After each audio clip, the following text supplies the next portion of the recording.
تو یہ جو آیت ہے اس میں اصل میں قرآن مجید کی جو روح ہے نا، جو قرآن آپ کو بنانا چاہتا ہے، جو ہم چاہتے نہیں ہیں کہ ہم وہ بنیں، ہم جزیات پہ آتے ہیں۔ جزیات کا مطلب یہ ہے کہ چند شریعت کے احکام ہیں جن کو ہم فالو کرنے میں سمجھتے ہیں کہ ٹھیک ہے، اندر سے چینج ہونے کی کوشش نہیں کر رہے کہ مزاج کیا ہے اسلام کا، اسلام آپ کو بنانا کیا چاہتا ہے۔ دیکھیں اس کی ایک مثال ہے، آپ کے ابو آپ کو ڈاکٹر بنانا چاہتے تھے کہ آپ پراپر ڈاکٹر بنیں گے، MBBS کی ڈگری ہوگی آپ کے پاس، پھر آپ کا ایک کلینک ہوگا، پھر ہاسپٹل میں آپ جائیں گے اور کلینک بھی شام کو چلائیں گے، پھر یہ ہوگا، پھر لوگ مجھے کہیں گے ڈاکٹر کا باپ ہے۔ یہ کیا ہے؟ ڈاکٹر کا باپ ہے۔ یہ صرف ڈاکٹر نہیں ہے بلکہ ڈاکٹر کا بھی باپ ہے۔ یہ تو آپ نے کیا کیا؟ آپ نے جزیات میں پڑ گئے، آپ نے کہا میرے ابا مجھے ڈاکٹر بنانا چاہتے ہیں، تو ڈاکٹر لوگ یہ کرتے ہیں کہ وہ میڈیکل سائنس کی کتابیں پڑھتے ہیں، تو جو سلیبس ہے وہ میں گھر میں لا کے پڑھنا شروع کر دیتا ہوں، میڈیکل سائنس کا انٹرنیٹ پہ کلاسز لے لیتا ہوں۔ اور ابا کی خدمت تھی انسانیت، ابا کا ویژن تھا انسانیت کی خدمت بھی، اس یعنی ڈاکٹر بننے کا مطلب تو یہ بھی تھا نا کہ جب موقع ہوگا علاج بھی کروں گا، تو میں ویسے ہی کر دیتا ہوں۔ مثال کے طور پر کوئی پیشنٹ آیا، آپ کو پتا ہے اس کو کھانسی ہے، نزلہ ہے، زکام ہے اور کوئی بیماری نہیں، ڈاکٹر کو فون کیا اس کو کیا دوں، ڈاکٹر نے کہا بھائی کوئی اینٹی الرجی کھلا دے اس کو، تو مقصد تو حاصل ہو گیا نا، بھائی ڈاکٹر سے پوچھ کے بتاؤ یا خود ہی بتا دو۔ تو اس سے کیا پتا چلتا ہے کہ آپ نے جو ڈاکٹر کی جو جزیات ہے نا، کچھ کام ڈاکٹروں والے وہ تو کر لیے، لیکن پراپر ڈاکٹر بولو نا کیا ہو گیا؟ نہیں بنے۔ یہ بہت اہم پوائنٹ کی بات کر رہا ہوں، اللہ کرے یہ اتر جائے۔ کہاں اتر جائے؟ کھوپڑی میں۔ یار یہ تو اتنے الفاظ استعمال کرتے کرتے سمجھا دیا، اب تو وہ ذہن میں بیٹھ جانا چاہیے نا، دماغ میں نہیں بلکہ کھوپڑی میں۔ کھوپڑی میں اس لیے کہتا ہوں کہ دماغ جو ہے نا یہ کھوپڑی کے اندر بند ہے، اور یہ کھوپڑی جو ہمارا خول ہے یہ بہت مضبوط ہے، ایسے جیسے لوہا، تو ادھر سے بات اس کھوپڑی کو کراس کر کے دماغ میں اتر جائے یہ آسان کام نہیں ہے، تو اس لیے میں کھوپڑی کا لفظ استعمال کرتا ہوں، کھوپڑی میں اتر جائے۔ جب کھوپڑی کے اندر ہو گئی تو پھر تو دماغ ہی آگے، بھائی کھوپڑی کے بعد ڈائریکٹ دماغ شروع ہو جاتا ہے۔ میرا تو ایسا ہی ہے، اب آپ لوگ کا مجھے پتہ نہیں ہے، جو ڈاکٹروں سے سنا ہے ہم نے۔ تو آپ نے کیا کیا؟ یہ مثال میں سمجھانا دینا چاہ رہا ہوں کہ اسلام جو ہمیں بنانا چاہتا ہے وہ نہیں ہم بن رہے۔ جیسے ابا بنانا چاہتے تھے پراپر ڈاکٹر، آپ نے کیا کیا؟ میڈیکل سائنس کی کچھ کتابیں پڑھ لیں کہ یار میرے ابا کی خواہش ہے ڈاکٹر بنوں، یعنی ان کو گویا میڈیکل سائنس سے دلچسپی ہے، چلو تھوڑی 4 کتابیں پڑھ لیں، کچھ پیشنٹ کا علاج کر لیا تاکہ میں دیکھنے میں کیا لگوں؟ ڈاکٹر سا لگوں میں دیکھ، تو ابا کی خواہش پوری ہو جائے گی۔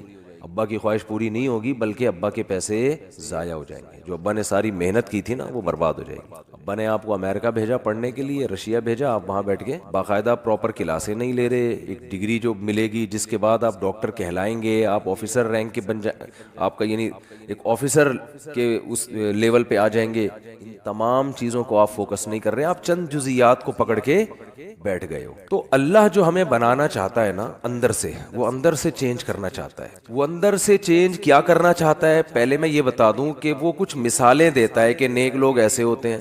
ہم نے کیا کیا؟ ہم نے کہا نیک لوگ چونکہ ایسے ہوتے ہیں لہذا جیسے ہوتے ہیں ویسے کچھ کام شروع کر دو، نیک بننے کی ضرورت بولو نہیں۔ یہ بہت بڑا فالٹ ہے۔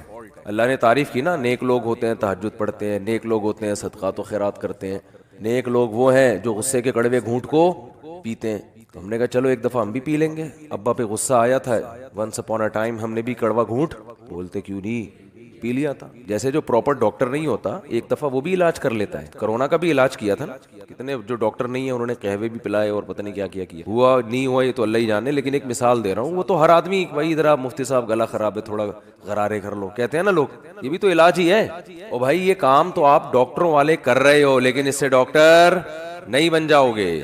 بعض لوگ حکیموں والے کام کر رہے ہوتے ہیں، بھائی ادرک کا پانی اور شہد ملا کے پیا کرو، اس سے گلا کیا ہو جاتا ہے؟ کھل جاتا ہے۔ ابھی میں نے ادرک کا پانی نکال کے رکھ کے آیا ہوں، پینے کا ٹائم نہیں ملا مجھے، پئیں گے نماز کے بعد، واقعی کھلتا ہے گلا اس سے شہد ملا کے، اپنی ذمہ داری پہ۔ تو جو ہے تو اس سے حکیم تھوڑی بن جائے گا آدمی، ہاں یہ کام حکیموں والا ہے۔ یہ کام کیا ہے؟ حکیموں والا، کہ اس کو یہ بتا دو، اس کو یہ بتا دو، اس کو ٹوٹکا بتا دو، اس کو نسخہ بتا دو، اس کو وزن کم کرنے کا طریقہ بتا دو، اس کو وزن بڑھانے کا طریقہ بتا دو، لیکن اس سے آدمی حکیم نہیں بن جاتا۔ مسلمانوں والے کام ایک الگ چیز ہے اور مسلمان بن جانا یہ ایک الگ چیز ہے۔ تبھی ہمارے ہاں بہت سے لوگ حیران ہوتے ہیں کہ قرآن نے ایمان والوں کی جو صفات بیان کی ہیں وہ تو آج کل کافروں میں زیادہ نظر آ رہی ہیں ہم کو، تبھی لوگ کہتے ہیں یار پھر تو وہ جنت میں جائیں گے۔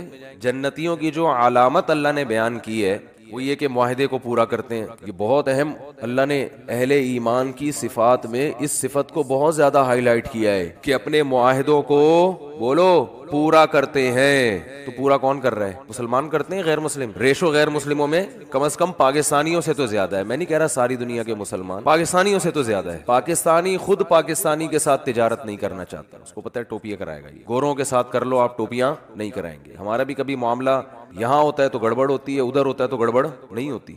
قرآن تو بیان کر رہے ہیں. اور اچھا آگے چلیں، حدیث میں آتا ہے ایک صحابی نے پوچھا یا رسول اللہ مسلمان سے فلاں گناہ ہو سکتا ہے؟ فرمایا ہاں، کبھی خواہشات کا غلبہ ہوتا ہے، فلاں گناہ ہو سکتا ہے. میں گناہ کا نام اس لیے نہیں لوں گا کہ لوگ پھر ان حدیثوں کا غلط مطلب سمجھتے ہیں. لوگ سمجھتے ہیں کہ یہ گناہ بھی کر لو تو کچھ نہیں ہوتا، حالانکہ یہ ایک مثال سے سمجھایا جا رہا ہے. انہوں نے دوسرے نمبر پہ پوچھا یا رسول اللہ فلاں گناہ ہو سکتا ہے؟ فرمایا ہاں وہ بھی ہو سکتا ہے. کبھی انسان ہے توبہ کر لیتا ہے، روکتا ہے انسان اپنے آپ کو، لیکن ممکن ہے، ممکنات میں سے ہے. فلاں گناہ ہو سکتا ہے؟ فرمایا ہاں وہ فلاں بھی ہو سکتا ہے. صحابی نے پوچھا یا رسول اللہ مسلمان جھوٹ بول سکتا ہے کبھی؟ فرمایا نہیں، یہ نہیں ہو سکتا.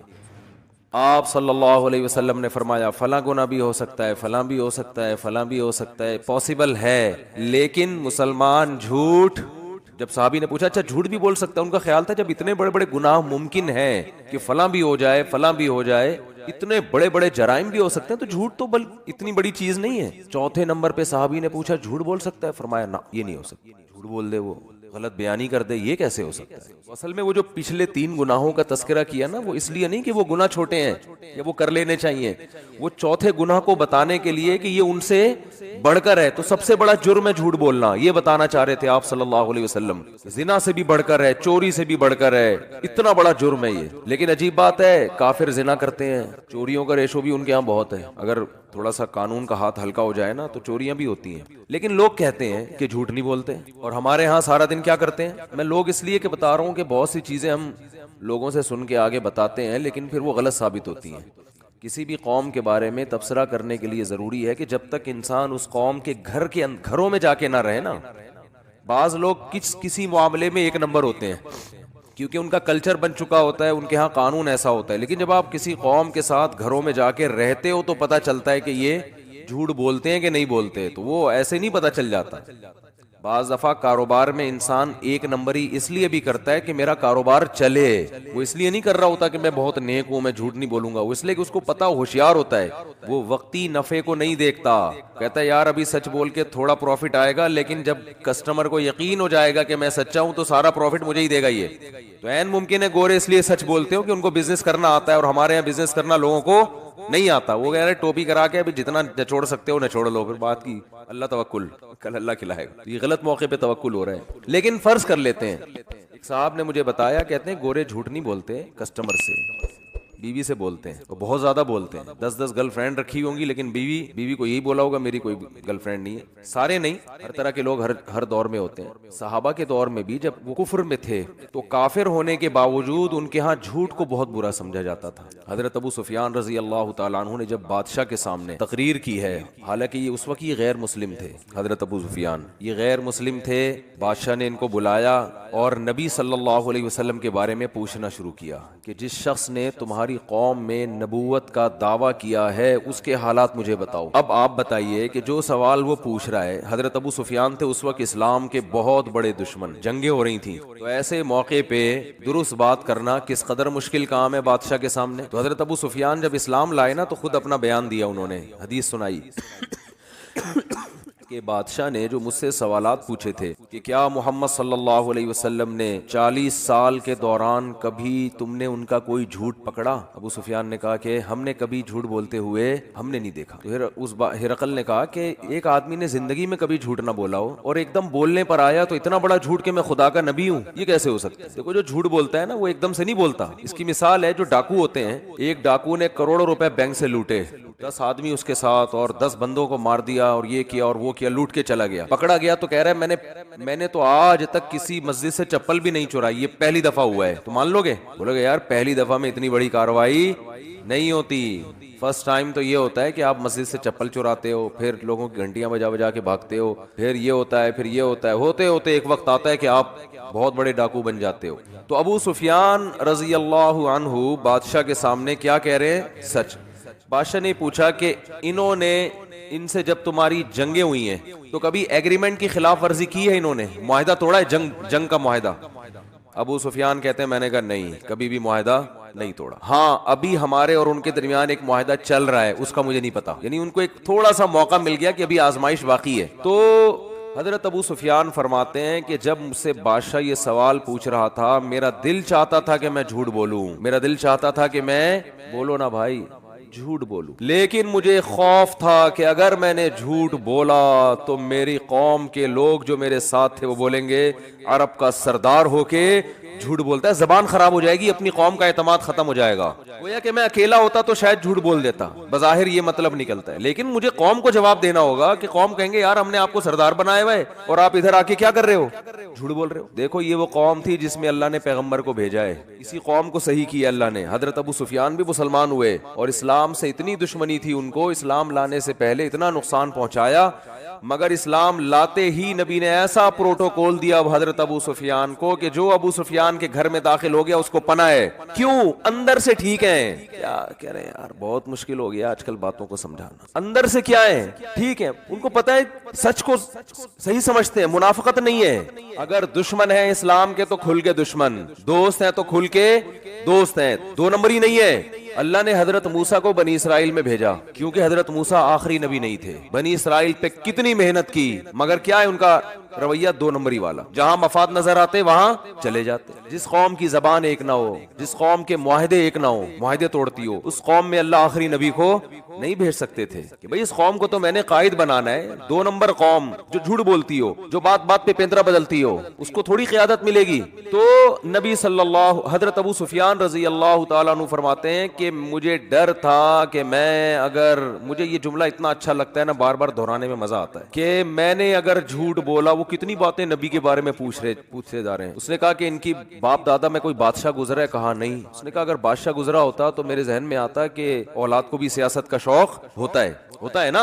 ابا وزیر اعظم گزرے، صدر گزرے، تو بیٹے کا بھی دل چاہتا ہے یار کچھ کرسی ہمارے پاس بھی ہے. تو ان کے تو صدیوں تک کوئی بادشاہ گزرا ہی نہیں ہے، تو ایک دم سے ان کو کیسے خیال آ گیا؟ کہا اچھا جو جنگیں ہوتی ہیں ان میں فتح کس کو ہوتی ہے؟ کہا کبھی ان کو کبھی ہمیں، دونوں طرف معاملہ چلتا ہے. تو ایک ایک چیز کا جواب کیا دے رہے ہیں؟ صحیح، کیونکہ کافر ہے لیکن ڈر ہے کہ میری سرداری چلی جائے گی، لوگ بولیں گے قریشی ہاشمی ہو کے ہمارا سردار ہو کے. دشمنی اپنی جگہ ہے لیکن جھوٹ تو نہ بولو. تو قرآن نے اہل ایمان کی صفت بیان کی ہے اور نبی صلی اللہ علیہ وسلم نے فرمایا فلاں گناہ بھی ہو سکتا ہے، فلاں بھی ہو سکتا ہے، لیکن مسلمان جھوٹ نہیں بول سکتا. آپ کہہ سکتے ہیں کہ یار آج تو سارا دن ہم جھوٹ بولتے ہیں اور گورے جھوٹ نہیں بولتے. آپ کہہ سکتے ہیں. یہ تو ایک صاحب نے مجھے کہا اگر صفائی نصف ایمان ہے تو گورے تو ویسے ہی جنت میں چلے جائیں گے آدھے. کیونکہ ہمارے یہاں دیکھ لو، ابھی گٹر میں نے بنوایا ابھی تھوڑے دن پہلے، جو گورنمنٹ کی ذمہ داری ہے وہ ہم کر رہے ہیں. اور جیسے ہی ہم نے وہ کیا ہے تو اوپر سے چاول کا شاپر آیا، نیچے گرا ہوا ہے، پتہ نہیں کس نے پھینکا، کہاں سے آیا. مریخ سے تو آ نہیں سکتا، ظاہر ہے اسی زمین کا ہوگا. دن رات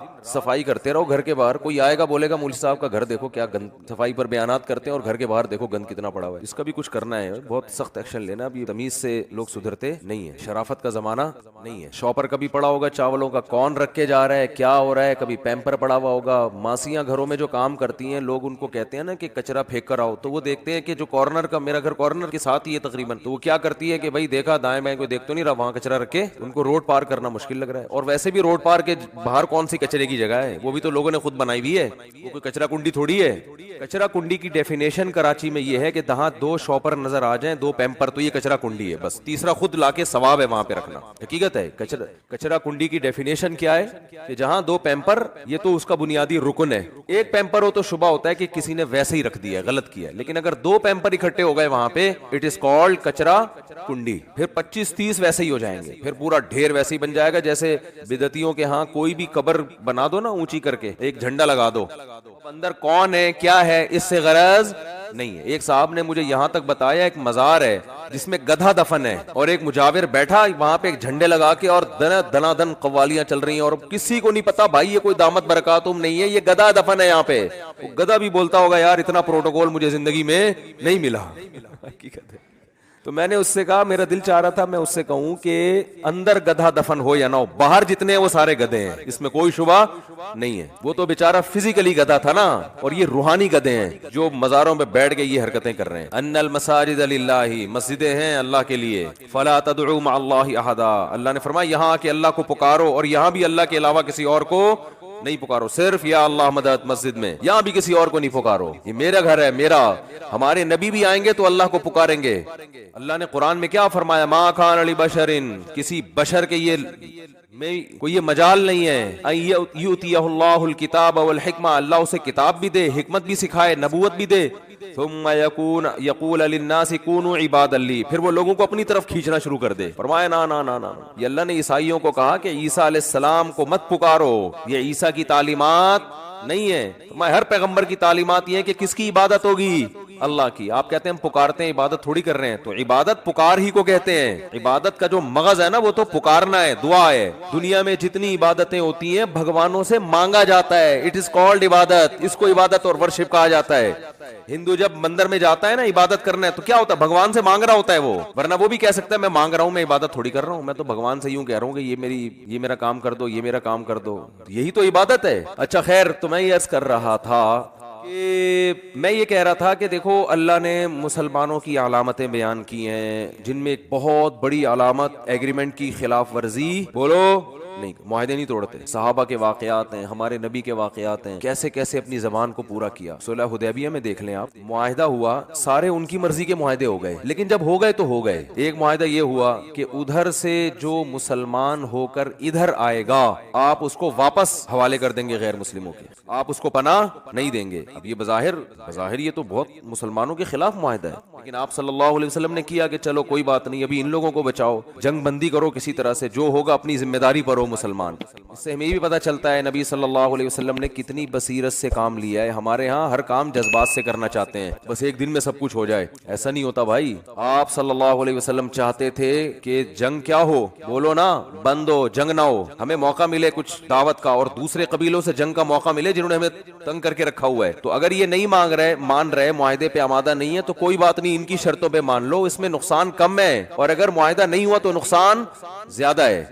پوری زندگی میں انسان کو نا اس طرح سے زندگی گزارنی چاہیے, پوری زندگی انہی اصولوں پہ. فقہ کا قاعدہ ہے, یتحمل الضرر الخفی لاجل دفع الضرر الجلی, ہمیشہ بڑے نقصان سے بچنے کے لیے چھوٹا نقصان برداشت کیا جائے گا. اب جب ایسی پالیسی بناتے ہیں لوگ تو لوگ کہتے ہیں یار اس میں تو نقصان ہے, اور یہ نہیں دیکھ رہے ہوتے کہ نہیں کرو گے تو بڑا نقصان ہے, لیکن نہیں بس اس کو دیکھ رہے ہوتے ہیں یہ تو نقصان ہے, یہ تو نقصان ہے, یہ تو یہ کیا ہو رہا ہے, یہ کیا ہو رہا ہے. تو بھائی یہ نہیں ہوتا تو یہ ہوتا.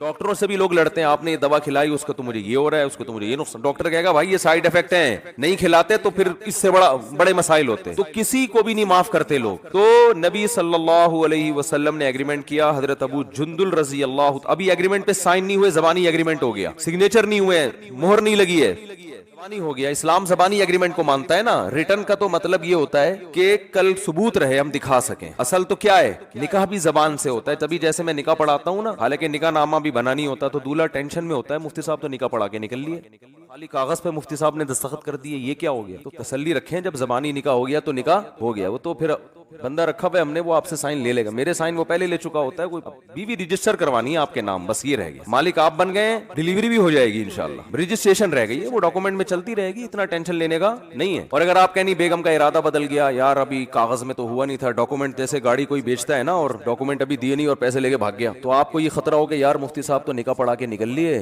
ڈاکومنٹ تو بنے نہیں, اگر لڑکی والے کل مکر گئے تو پہلی بات آپ کا کون سا پیسہ خرچ ہوا ہے اس کے اوپر, وہ تو گاڑی کے پیسے لے کے بندہ بھاگ جائے تو بھاگ جائے, یہاں تو آپ نے کیا دھیلا بھی خرچ نہیں ہوا آپ کا. دوسری بات یہ ہے کہ ہم بیٹھے ہوئے ہیں بطور گواہ کے, جہاں بلائیں گے ہم گواہی دیں گے, بھائی اس کا نکاح ہم نے خود پڑھایا ہے, تو گواہوں کو بھی تو اسلام بھی مانتا ہے, حکومت بھی مانتی ہے, تو اس لیے زیادہ ٹینشن لینے کی ضرورت نہیں. تو ہم بتا دیں گے بھائی ایسا نہیں ہے. ممکن ہے آپ کہیں کہ وہ مفتیوں کے فتوے کو نہیں مانتے, تو جو مفتیوں کے فتوے کو نہیں مانتا نا, وہ ڈاکومنٹ لے کے بھی اس کا کوئی فائدہ نہیں ہے. وہ اگر بیوی آپ کے نام بھی ہو جائے گی تو کسی کام کی نہیں ہے, عدالت میں جب جائے وہ کینسل کروا سکتی ہے وہ. عدالت نے ماشاءاللہ حرام خوری کے جو دروازے کھول دیے ہیں نا جنرل مشرف کے کہنے پر. عدالت کا شاید قصور نہیں ہے, جنرل مشرف نے گن پوائنٹ پہ یہ قانون بنایا ہے, تو عدالت تو پابند ہوتی ہے. لیکن ماشاءاللہ جو زنا کے اڈے کھل گئے ہیں ہماری عدالتوں میں, کوئی بھی عورت جائے, بیوی جائے, بولے مجھے نہیں رہنا میاں کے ساتھ, عدالت کہتی ہے یہ لو خلا کی ڈگری, جاؤ تمہیں جو معشوق تمہارا جو عاشق ہے جاؤ اس سے جا کے شادی کرو, شوہر میں کوئی بھی خرابی نہ ہو, کچھ بھی نہ ہو. یہ چل رہا ہے. اس لیے یہ بیگم شیگم اپنے نام کرانے کی ٹینشن نہ لیا کریں, نام ہو کے بھی 2 منٹ میں چاہے گی اپنا یہاں سے نام ہٹوا کے وسیم بھائی کا نام ڈال دے گی, ٹھیک ہے نا, جو اچھا لگ رہا ہے بھائی یہ والا زیادہ اچھا لگ رہا ہے یہ والا ڈال دو, تو چل جاتا ہے. یہ عدالتوں نے یہ حرام خوری ماشاءاللہ طبیعت سے ہو گئی ہے ابھی, اور خاموش بھی ہیں لوگ, اس پہ آواز نہیں اٹھا رہے اس کے خلاف. پتہ نہیں کیا ہو گیا, میں حیران ہوں. تو خیر کیا یار بات کہاں سے کہاں چلی جاتی جی. تو میں یہ عرض کر رہا تھا, یہ جو کیونکہ معاہدے اور جھوٹ والا عنصر بہت اہم ہے نا, تو اس لیے تھوڑا سا اس کو میں زیادہ ہائی لائٹ کر رہا ہوں. تو نبی صلی اللہ علیہ وسلم نے معاہدہ کیا, ابھی اس پہ دستخط نہیں ہوئے ہیں, تو آپ صلی اللہ علیہ وسلم نے, حضرت ابو جندل مسلمان ہو کر آ گئے اس دوران, بڑی وہاں مشقت گزاری انہوں نے, اور فرار ہوئے وہاں سے کہ اب میں آ رہا ہوں مدینہ, مسلمان پناہ دیں گے. ادھر آئے ہیں, ادھر مشرکین نے کہا ان کو ہمارے حوالے کر دو, ان کو ہمارے حوالے کرو. کس قدر صحابہ پہ قیامت گزری ہوگی. غیرت مند آدمی کے لیے ایسا کرنا بڑا مشکل ہوتا ہے کہ اپنا آدمی آیا ہو اور آپ ان کے حوالے کر دیں, وہ تو اور ظلم کریں گے. یہ آزمائش مسلمانوں کی بھی تھی اور حضرت ابو جندل کی بھی تھی, کہ اپنے ہاتھوں سے کسی کو حوالے کیا جائے یا منع کر دیا جائے یہاں مت آؤ, اور وہ پھر بھی دین پر قائم رہے. تو انہوں نے کہا یا رسول اللہ آپ مجھے ان کے حوالے کرتے ہیں, لیکن آپ صلی اللہ علیہ وسلم خاموش. بھائی ایگریمنٹ ہو چکا ہے. کیسا مسلمان زبان کا پکا ہوتا ہے کہ نہیں ہوتا, اور آج ایگریمنٹ کرتے ہیں اگلے کو بیوقوف بنانے کے لیے, کہ ابھی تو معاہدہ کر رہے ہیں تاکہ اس سے پیسہ تو نکالیں کسی طریقے سے, ویسے دے نہیں رہا یہ شرافت سے. پہلے سے نیت ہوتی ہے کہ یہ ڈاکومنٹ اپنے فائدے کے لیے بنا رہے ہیں, اس کے ساتھ اس کو دھوکہ دینے کے لیے بنا رہے ہیں. مجھے آپ ایک بات بتاؤ, حضرت ابو جندل تو مسلمان تھے اور ان کا ایمان اس لیول پہ تھا جس کا میں اور آپ تصور نہیں کر سکتے. نبی کی زیارت ہوئی ہو اور مکہ میں جہاں کوئی مفاد ہی نہ ہو اسلام قبول کرنے میں, اپنا گھر چھوڑنا پڑ رہا ہے, اپنا وطن چھوڑنا پڑ رہا ہے, اپنا خاندان, تو ان کی ایمان میں کوئی شک کر سکتا ہے. لیکن آپ صلی اللہ علیہ وسلم نے زبان اور معاہدے کی پابندی کی وجہ سے ان تمام باتوں کو نظر انداز کر دیا. تو ہم معاہدہ توڑتے ہیں پیسے کھانے کے لیے, دوسرے کو نقصان پہنچانے کے لیے. ہمارے پیش نظر اسلام نہیں ہوتا, تو بتائے کہ جب اسلام بھی ہے تو بھی معاہدہ نہیں توڑنا, تو دوسرے کو بیوقوف بنانے کے لیے, دوسرے کا مال کھانے کے لیے معاہدہ توڑنا کہاں سے جائز ہو گیا. آج جو معاہدے توڑے جا رہے ہیں نا اس میں کسی کو فائدہ نہیں پہنچایا جا رہا. دیکھو نبی صلی اللہ علیہ وسلم نقل کفر نباشت, اگر معاہدہ توڑ دیتے تو حضرت ابو جندل کو فائدہ ہوتا نا اس کا, کہ بھئی مجھے پناہ مل گئی. اس کے باوجود بھی آپ نے معاہدہ نہیں توڑا, فائدہ کی کے باوجود نہیں توڑا. تو اسلام بتا رہے کہ کسی کا فائدہ بھی ہو تو آپ ایگریمنٹ نہیں توڑ سکتے, تو آپ کسی کو نقصان پہنچانے کے لیے کہاں سے ایگریمنٹ توڑ سکتے ہو بھائی, یہ کہاں سے جائز. تو حضرت ابو جندل کو جب واپس کیا, ان کے حوالے کر دیا, وہ تین بندے آئے کہ انہوں نے کہا کہ لے جاؤ ان کو, وہ گرفتار کر کے لے گئے. حضرت ابو جندل تھے ہوشیار, ایک تو ایمان پکا تھا, انہوں نے کہا نبی جو کر رہے ہیں اپنے لحاظ سے صحیح کر رہے ہیں. ایمان مضبوط تھا, نہ مرتد ہوئے نہ اسلام سے پھرے. انہوں نے کہا کہ مشرکین کے بارے میں سوچا کہ نبی کا معاہدہ ہے نا تم سے, میرا تو کوئی معاہدہ نہیں ہے, دل میں سوچا. پھر ایک چال چلی, مجھے ایک بندہ کھڑا ہوا تھا, 2 تھے یا 3 تھے مجھے بھی یاد نہیں, ان سے کہا کہ یار تمہاری تلوار بڑی خوبصورت ہے. نے کہا ہاں, اور مکھن لگانا شروع کیا. یہ مکھن اچھا والا مکھن تھا, یہ کوئی غلط سینس میں نہ لے کے جائیں اس کو. جو آدمی غلط ہوتا ہے نا وہ اپنی تعریف سے چوڑا ہو جاتا ہے. کہا ایسی خوبصورت تلوار یار یہ وہ, اس نے پکڑا دی, زبردست, چیک کر کے دیکھو. جیسے ہی آئی ہاتھ میں, انہوں نے کہا کہ بھائی میرا تمہارا کوئی معاہدہ نہیں ہے, اسی کی گردن اڑا دی. دوسرا بھاگ گیا یا اس کو بھی مار دیا. اس کے بعد یہ ساحل سمندر پہ چلے گئے نا, ساحل سمندر پہ, وہاں جا کے قرار ڈالا کہ جو نہ مدینہ کی حدود میں اور نہ مکہ کی حدود میں. تو جو بھی مسلمان ہو کے آتا نا, جو مسلمان ہوتا, ان کو پتا تھا نبی تو پناہ دیں گے نہیں, تو سارے ادھر ہی چلے جاتے. ادھر پورا لشکر تیار ہو گیا اور انہوں نے لڑنا شروع کر دیا قافلوں کے ساتھ. ہمارا تمہارا کوئی ایگریمنٹ نہیں ہے, نبی کا ہے نا, نبی کا ہمارا تھوڑی کوئی, ہم تو نبی کی کسٹڈی میں گئے نہیں ہیں. تو جب لڑنا شروع کیا تو مشرکین اتنے تنگ آ گئے, انہوں نے معاہدہ ہی ختم کروا دیا خود بخود ہی. انسان جب زبان کا پکا ہوتا ہے نا, وقتی نقصان ہوتا ہے, نتیجے کے لحاظ سے اس کو فائدہ ہوتا ہے, اور جو جھوٹ بولتا ہے 2 نمبری کرتا ہے اس کو اس وقت فائدہ ہوتا ہے, بعد میں اس کو بڑا نقصان ہوتا ہے. اور اللہ کی عادت ہے 2 نمبر پکڑا جاتا ہے. یہ ایسی چیز ہے جو زیادہ عرصہ چلتی نہیں ہے. تو میں یہ عرض کر رہا تھا کہ اسلام نے اہل ایمان کی علامتیں بیان کی. وہ یوں کرتے ہیں, وہ نماز پڑھتے ہیں, وہ زکوٰۃ دیتے ہیں, وہ غریبوں کا خیال کرتے ہیں. تو ہم نے وہ علامات لے کے ہم نے کہا چلو ہم بھی تھوڑا تھوڑا اس میں اپنا حصہ ڈال لیں. وائپر والے کو 20 روپے پکڑا دیے, پہلے 5 کا دور تھا, 20 روپے کر 10-20 ہو گیا ہے, تو ہم نے بھی صدقہ کر دیا. یہ بھائی ایسے ہے کہ یہ تو کافروں میں بھی کچھ چیزیں پائی جاتی ہیں. صفائی نصف ایمان ہے, یہاں بات چل رہی تھی. ایک صاحب نے کہا پھر انگریز تو آدھے سے زیادہ ہی مومن ہے, مسلمان تو مومن سرے سے ہے ہی نہیں, کیونکہ ہمارے ہاں اندر کا تو اللہ ہی بہتر جانتا ہے کس کا کتنا حساب کتاب صاف ستھرا ہے کہ نہیں ہے, لیکن باہر کا معاملہ تو جو ساری دنیا دیکھ رہی ہے وہ تو سب کو نظر آ رہا ہے نا, کیا گند ہے ماشاءاللہ. کیا خاص طور پہ کراچی, پنجاب میں بھی ہے لیکن اتنا نہیں ہے, کراچی تو کچرا کنڈی کا دوسرا نام بن گیا. کھڈے روڈ کی حالات دیکھو, ایک بوڑھی خاتون رکشے میں بیٹھی, چیخیں نکل گئی ان کی, بیچاری کو اتارنا پڑا کیونکہ کمر کے مسئلے تھے, وہ رکشا اور اوپر سے کھڈے, تو وہ بیچاری ایسی چیخیں مار مار کے, ان کے جو پوتا تھا اس نے کہا میں نے دادی کو بڑی مشکل سے پھر تھوڑا سا آگے جا کے نکالا ہے یہاں سے. وہ بیچارہ غریب آدمی تھا, وہ نہیں ٹیکسی افورڈ کر سکتا, اور ٹیکسی میں دھکے نہیں جھٹکے نہیں لگیں گے اس کو, وہ تو یعنی ظاہر ہے کراچی کے کھڈے کا کسی بھی ٹائم پہ کوئی بھروسہ نہیں ہے, کوئی بھی ٹائم پہ کھڈا آ سکتا ہے. اسپیڈ بریکر بھی اتنے بڑے بڑے اونچے, جیسے کٹی پہاڑی ہے, پوری پہاڑی ہے یہ نا, ایسے اسپیڈ بریکر بنائے ہوئے ہیں اور اس پہ کوئی نشان نہیں ہے. میں ایک دفعہ ایک گاڑی میں آ رہا تھا تو اسپیڈ بریکر کا پتہ نہیں چلا, ہم اسپیڈ میں, کوئی نشان ہی نہیں اسپیڈ بریکر, وہ گاڑی جو اتنا اچھل کے دھڑام سے نیچے گری ہے. میں خود تو اللہ کا شکر ہے ہم تو بچ گئے, ہمیں پتہ ہی نہیں گاڑی کا انجن آئل لیک ہونا شروع ہو گیا, اور وہ سارا انجن آئل ختم, اور گاڑی کیا انجن کیا ہو گیا سیز. اب جب انجن سیز ہوتا ہے تو پھر میکینک پہناتا ہے آپ کو چیزیں مختلف قسم کی, وہ ایک نئی ٹینشن ہے. وہ اگر 10,000 کا خرچہ ہے تو 1 لاکھ کر کے بتائے گا, وہ پھر اس میں 5 چیزیں اور نکالے گا, وہ بھی ایگریمنٹ کی خلاف ورزی, جھوٹ. ہمیں تو ایک میکینک اب مل گیا الحمدللہ, دیندار ہے, لیکن اس وقت تجربے نہیں تھے زیادہ, تو وہ پھر الگ سے ٹوپیاں کرانا شروع کرے گا, 20 چیزیں الگ نکال دے گا وہ اس میں, اور پھر ایک دفعہ میکینک کے پاس چلے گئے, قیامت تک اب آپ جاتے ہی رہو. کچھ ایسا ٹیکا لگائے گا گاڑی میں کہ جو ہے اب آپ اسی کے قیامت تک کے لیے محتاج ہو گئے. الائنمنٹ ہی صحیح کرتے رہو ساری زندگی بیٹھ کے, اس جو بھگتے ہیں وہی بتا رہے ہیں ہم. یہ والا ٹائر ادھر ہوا ہے تو یوں کرو گے تو اب تھوڑا سا ادھر ہو گیا, اب یوں. میرے پاس بائک تھی, ایک دفعہ میں گرا اس سے 125, تو میں گرا نا تو اس کا وہ جو ٹی ہوتا ہے نا آگے سے ٹیڑھا ہو گیا. مجھے طبیعت میں ایک تھوڑی سی مزاج یہ ہے کہ بھائی یہ صحیح سیدھا ہونا چاہیے نا, اتنی 125 0 میٹر رکھی ہوئی ہے تو یہ تو ٹی تو صحیح ہو نا.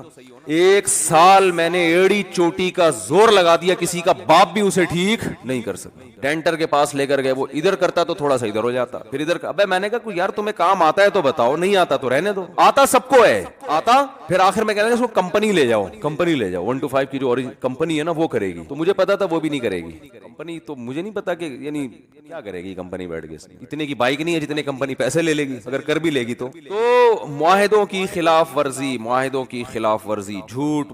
جھوٹ بھی تو معاہدے کی خلاف ورزی جھوٹ ہی کی ایک قسم ہے نا, جھوٹ کی ایک قسم ہے, جو ایگریمنٹ کرتے ہیں اس کو توڑتے ہیں. تو بات وہیں سے چلی تھی, وہ کہتے ہیں نا شاعر نے, تمنا مختصر سی ہے مگر تمہید طولانی. ہماری جو دعویٰ ہوتا ہے نا بیان میں وہ مختصر ہوتا ہے, اس دعوے کو کیونکہ کھوپڑی بہت ٹائٹ سخت اللہ نے بنائی ہے, اس کھوپڑی میں اتارنے کے لیے ہتھوڑے کا استعمال بہت زیادہ کرنا پڑتا ہے. ایک مضبوط دیوار میں اتنی سی کیل ٹھوکی جاتی ہے, 50-60 دفعہ ہتھوڑا مارا جاتا ہے. تو اس لیے وہ جو دعویٰ ہمارا مختصر ہوتا ہے, لیکن اس کو کھوپڑی میں اتارنے کے لیے جو ہم جو چوٹ مار رہے ہوتے ہیں نا, وہ 1-1 گھنٹے کی چوٹیں ہوتی ہیں. دعویٰ آخری 5 منٹ کا ہوتا ہے. تو گھبرانے کی بالکل علامات دیکھی ہم نے, کہا یار اللہ نے قرآن میں کہا کہ صدقہ خیرات کرنے والے جنت میں جائیں گے, یار وہ تو اتنا بڑا ٹرسٹ بنایا ہوا ہے اس نے فلاں آدمی نے. ہم نے کہا کہ بھائی وہ جھوٹ بولنے والے جہنم میں جائیں گے, تو جھوٹ تو سارے کون بول رہے ہیں؟ تو اصل میں قرآن یہ علامتیں بیان کر رہا ہے. یہ ایسے ہی ہے جیسے ڈاکٹر علامتیں بیان کرتے ہیں کہ سونگنے کی حس چلی جاتی ہے کرونا میں, تو ہم کسی کو کرونا کا پیشنٹ بنانے کے لیے نا اس کی سونگنے کی حس کو فوکس کر رہے ہیں کہ اس کی سونگنے کی حس ختم کرو, اس سے وہ کرونا کا پیشنٹ نہیں بنے گا. یہ علامات ہیں. تو اللہ چاہتے ہیں آپ میں کچھ اندر سے ایسی تبدیلی ہو جس کی وجہ سے آپ, جب یہ تبدیلی اندر سے چینجنگ آئے گی تو خود بخود یہ چیزیں ظاہر ہونا شروع ہو جائیں گی. وہ اندر سے چینجنگ کیا ہے؟ وہ بڑی خاندانی ہے. وہ اللہ کرے کسی طرح کھوپڑی میں اتر جائے. وہ چینجنگ یہ ہے جو میں بار بار کہتا رہتا ہوں, وَمَا الْحَيَاةُ الدُّنْيَا إِلَّا مَتَاعُ الْغُرُورِ. یہ دھوکے کا گھر ہے, مسافر خانہ ہے, دل لگانے کی جگہ نہیں ہے. اس سے محبت مت کرو. جب دنیا سے محبت نہیں کرو گے تو پھر تو جب آخرت سے محبت شروع کر دو گے پھر تو سارے کام آخرت کے لیے ہوں گے نا.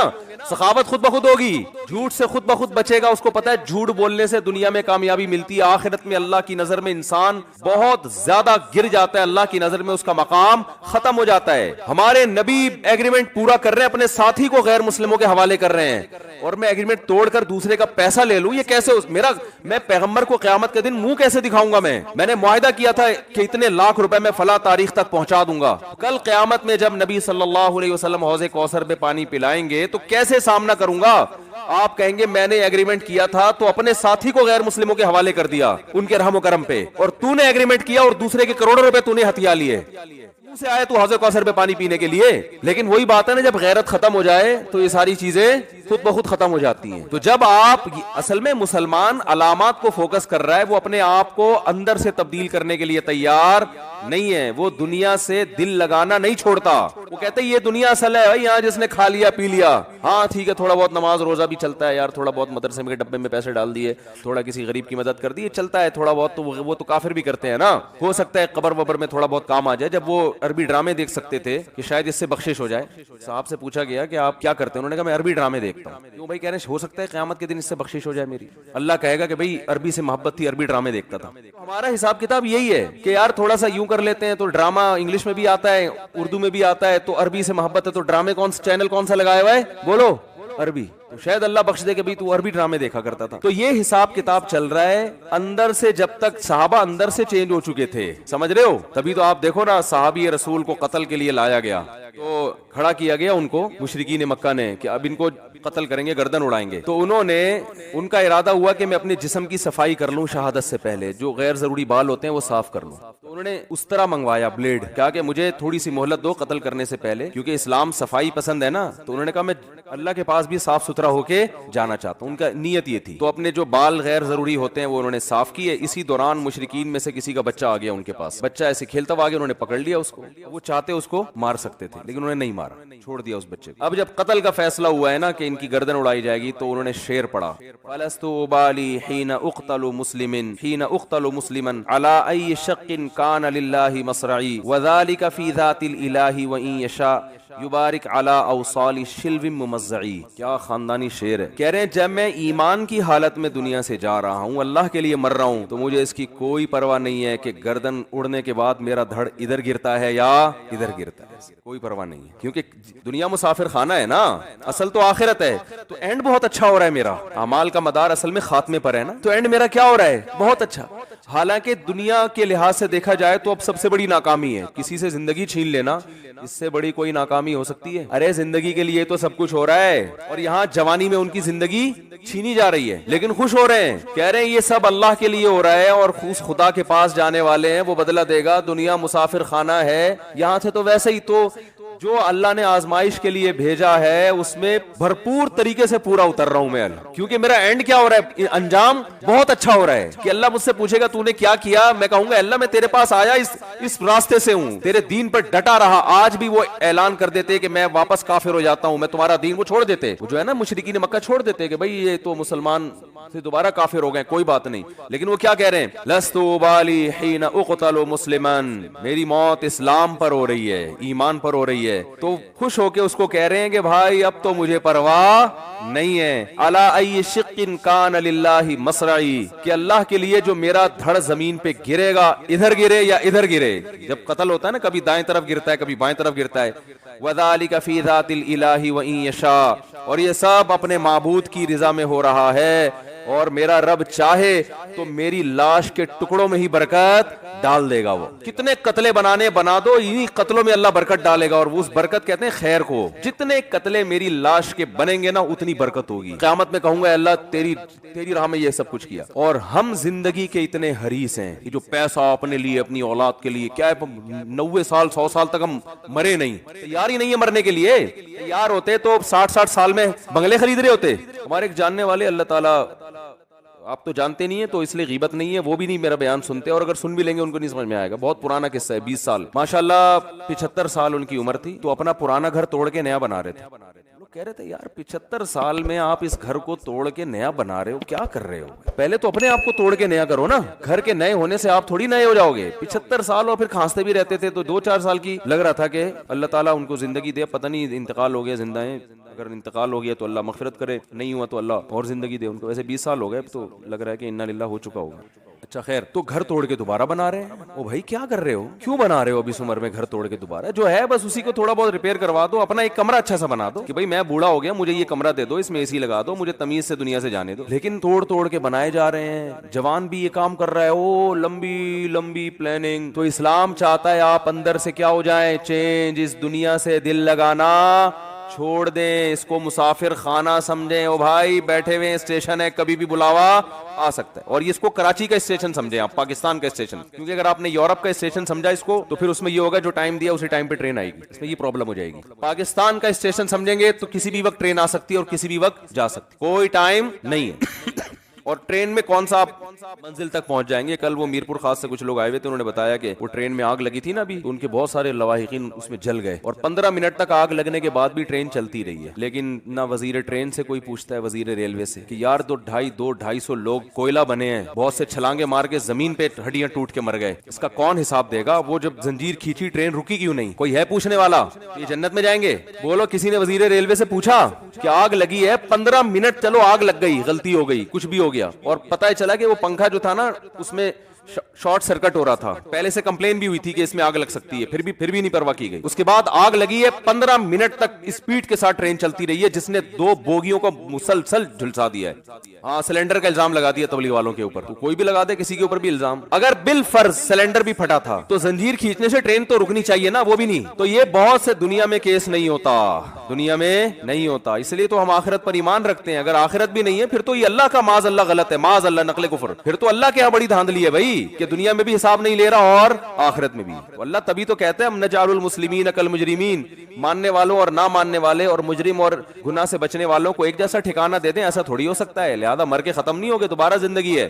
تو بھائی اللہ کیا چاہتا ہے؟ اندر سے تبدیل. جیسے آپ کے ابا آپ کو پراپر ڈاکٹر بنانا چاہتے ہیں تو اللہ بھی آپ کو پراپر مسلمان بنانا چاہتا ہے. پراپر مسلمان کی ڈیفینیشن یہ ہے وہ دنیا سے دل نہیں لگاتا. وہ ہر وقت اس کے دماغ میں بھائی اسٹیشن ہے، کبھی بھی یہاں سے ٹر بنیں گے. ہمارے حضرت فرمایا کرتے تھے کہ پہلے کتابوں میں ایک پنجابی میں کتاب ہوتی تھی، بچوں کو پڑھائی جاتی تھی. اس میں سوال تھا توڑا ایمان کھلوتا ہے کہ بیٹھا؟ بیٹھا کو بیٹھا ہی کہتے ہیں نا پنجابی میں، پیدا پیدا. فی الحال بیٹھا ہی بولنے دو، پروناؤنسیشن میں بڑا مسئلہ ہو جائے. توڑا ایمان کھلوتا ہے کہ بیٹھا ہے؟ بچوں سے پوچھا جاتا تھا، بچے جواب دیتے ہیں بیٹھا ہے. بیٹھا اس لیے کہ کہیں ٹر نہ بنجے، اگر کھڑا ایمان ہوگا تو کسی بھی وقت جا سکتا ہے. صحیح ہے نا؟ تو مسئلہ یہ ہے کہ ہم نے اپنے دل میں دنیا کے مسافر خانہ ہونے پر ایمان نہیں لانا، اس کو کھوپڑی میں بٹھانا ہے.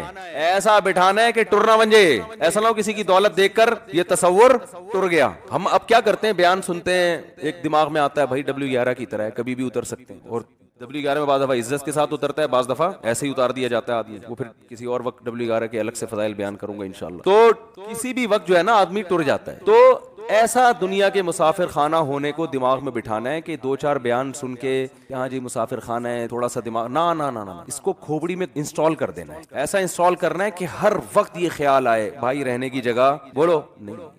تو ہم آخرت کے لیے پیدا ہوئے، دنیا کے لیے تھوڑی پیدا ہوئے. تو آخرت کے لیے. تو جب بار بار یہ ہوگا تو پھر پیسے جب جمع کرنے کا خیال آئے گا، ابے بھائی یہاں سے تو جانا ہے یار، یہ پیسے آخرت کے بینک میں کیوں نہیں رکھوا دیتے؟ دیکھو امریکہ سے کما کے لوگ یہاں بھیجتے ہیں کہ یار بڑھاپے میں ادھر ہی پاکستان ہی آنا ہے نا، تو یہاں کوئی انویسٹمنٹ کرو. ایک صاحب امریکہ میں تھے، کہہ رہے تھے میں نے چونکہ آنا پاکستان ہے تو 6-7 دکانیں خرید لی انہوں نے پاکستان میں کہ جب آؤں گا تو یہاں کوئی انویسٹمنٹ ہو نا. تو جب ہم نے جانا آگے ہے تو ولتنظر نفس ما قدمت لغد، اللہ فرماتے ہیں پھر دیکھو کل کے لیے کیا کر رہے ہو تم، کل کے لیے کیا کتنی انویسٹمنٹ کی آگے. جہاں 50-60 سال رہنا ہے اس کے لیے تو کروڑوں کی انویسٹمنٹ ہے. جہاں کروڑوں سال اربوں سال رہنا ہے اس کے لیے وائپر والے کو 15 روپے دے دیے. ونس اپون اے ٹائم ایک دفعہ کسی فقیر کو 5 روپے کا سکہ تھما دیا. ونس اپون اے ٹائم ایک دفعہ مسجد کا پنکھا لگوا دیا. چلو یہ بھی اچھا ہے. اور اس پہ موٹا موٹا لکھوا دیا میرے دادا کی مغفرت کے لیے ستار بھائی کی طرف سے. ایک مسجد میں میں گیا، ہر پنکھے پہ لکھا ہوا ہے یہ پنکھا فلاں کی طرف سے، فلاں کے لیے، یہ فلاں کی طرف سے. میں نے کہا یار یہ فرشتوں کو کیا ٹینشن ہوگی، ان کو باقاعدہ کہ بھئی یہ والا پنکھے کی جو ہوا آ رہی ہے اس کا ثواب اٹھا کے فلاں ڈپارٹمنٹ میں پہنچانا ہے. ان کو سمجھا رہے ہو کیا کر رہے ہو یار، اتنی ڈیٹیل میں جانے کی کیا ضرورت ہے. تو یہ چل رہا ہے مارکیٹ میں. تو اللہ ہمیں کیا بنانا چاہتا ہے، اندر سے دنیا سے دل لگانا چھوڑ دو. متاع الغرور دھوکے کا گھر ہے بھائی، ایسا نہیں ہے جیسی نظر آ رہی ہے. اور